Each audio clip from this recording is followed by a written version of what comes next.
Hey friends, welcome to our YouTube channel.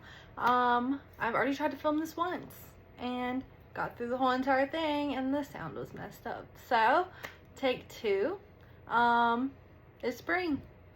And for spring, I want some feel-good books. I want some romance books that have a happy ending. And since I am the romance lover of the three of us, I'm here to give you some spring book recommendations. So these books that I'm gonna tell you about feel like spring to me, and I hope you like them.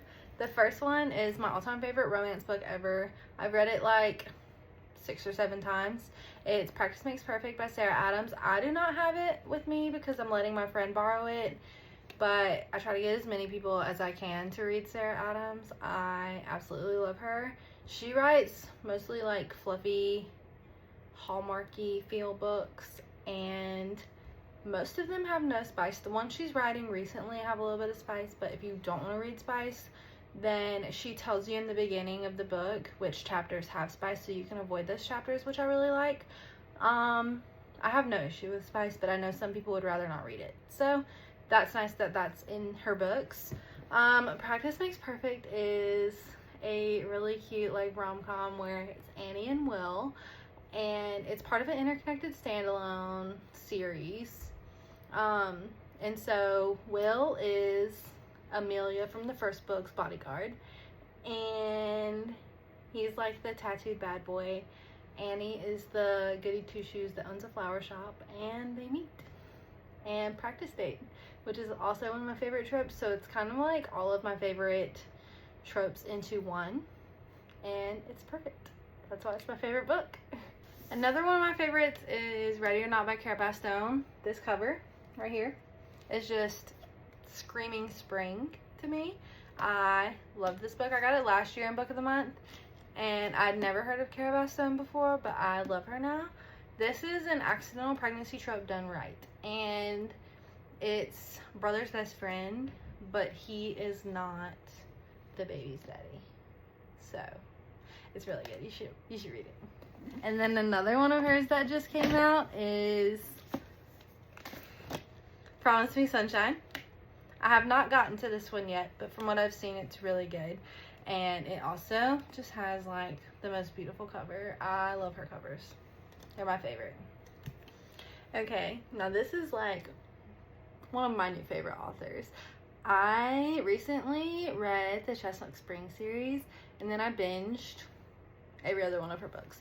And so, if you're wanting cowboy romance, go with Flawless, and then read all of the other books in the Chestnut Spring series and fall in love with all of the Elsie men. I love the Chestnut Spring series, but I love the Rose Hill series more. This is her newest series. Wild Love is, if you're wanting to read Elsie Silver and you're scared of all the cowboys because you don't know if you like the cowboy romance, then start with this series. This is a billionaire brother's best friend type romance where Ford owns and opens a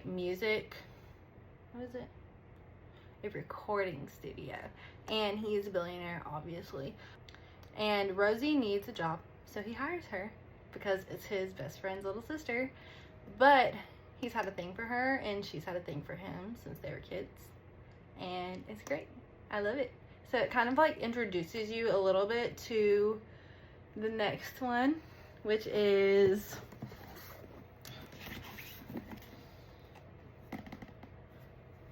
Wild Eyes, and it's West, and he is on a farm. So it's not full on like cowboy like Chestnut Springs is, but it's kind of like an introductory, and you can see if you like the way Elsie writes. But this one is a single dad with 2 kids and a pop star. So that one was really good. And then her newest one just came out, and these are all on Kindle Unlimited, I believe. Like all of her books are on Kindle Unlimited. This one is A Marriage of Convenience with a wrestler. And I didn't know that was a trope I liked, but I liked it. So yeah, you should read that. This also is one of the heavier ones because it has to do with drug abuse. So just look at the trigger warnings for this one before you read it. But it is really good. And then this one, I don't think it gets more like spring cover than a Strawberry Patch Pancake House. Like, I have not read this one yet. I just got it in, but I love the cover. I've read every other one in this series though. The Pumpkin Spice Cafe, the Christmas Tree Farm, and the other one, I don't remember the name right now, but they were all really good. They have like cute little frou-frou outsides, but the inside is a little spicy, so Lori is confusing us with that, you know. And then I'm entering my Catherine Cowles era, and I just started reading Fragile Sanctuary.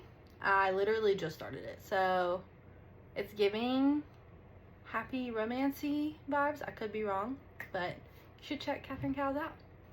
Okay, and then this book I picked up in Target because of the sprayed edges. I am a sprayed edges girly. I will buy the book. I don't care if I like it or not. I'm buying the book if it's pretty. And so I picked this one up, but I actually ended up liking it. It's a runaway bride. And then it turns into like a single dad nanny situation. So you should check that one out. First Time Caller by B.K. Borison. This has been one of my favorite reads this year. I love B.K. Borison, and this book came out, and it's very like 90s vibes. And she is a mechanic, and he is a radio host, and her daughter calls in to the radio show that Aiden works on, and it's like a relationship advice hotline, and her 10-year-old daughter calls in and asks for relationship advice for her mom. And so they ended up starting like a dating show because everybody like loved it. And yeah, I'm not telling you the rest. You have to read it to find out. The next one is The Quit List by Katie Bailey. This one is a not spicy at all book. It is a closed door book, and she's trying to find her true love on like these dating websites, but she always meets at this one bar, and the bartender takes notice, and they make a quit list of the things that she is looking for in a guy, and he ends up not believing in love is the deal. But then, you know, they hang out more, the bartender and the FMC, because she's going on all these dates, and they end up clicking. And yeah, it's really cute. And the last one that's giving spring vibes is The Trouble with Love and Ink by Harry Ashford.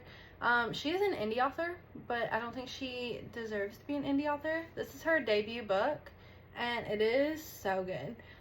Emily, it's a workplace romance, and Emily and her boss hate each other, but somehow get into this situation where she has to go to her boss's sister's wedding in like a different part of the country, Costa Rica. And they have to pretend they're dating. And yeah, it's really good. So I hope you enjoy all of these spring book recommendations. We are trying to be a little bit more active over on YouTube, so we will be filming some videos to post over on this side of social media. It won't be like super duper often, so go make sure you follow us on like TikTok, Instagram, and Facebook, where we post every day. But we are going to try and post a little bit more over here, and make sure you subscribe so you don't miss anything. Yeah, bye.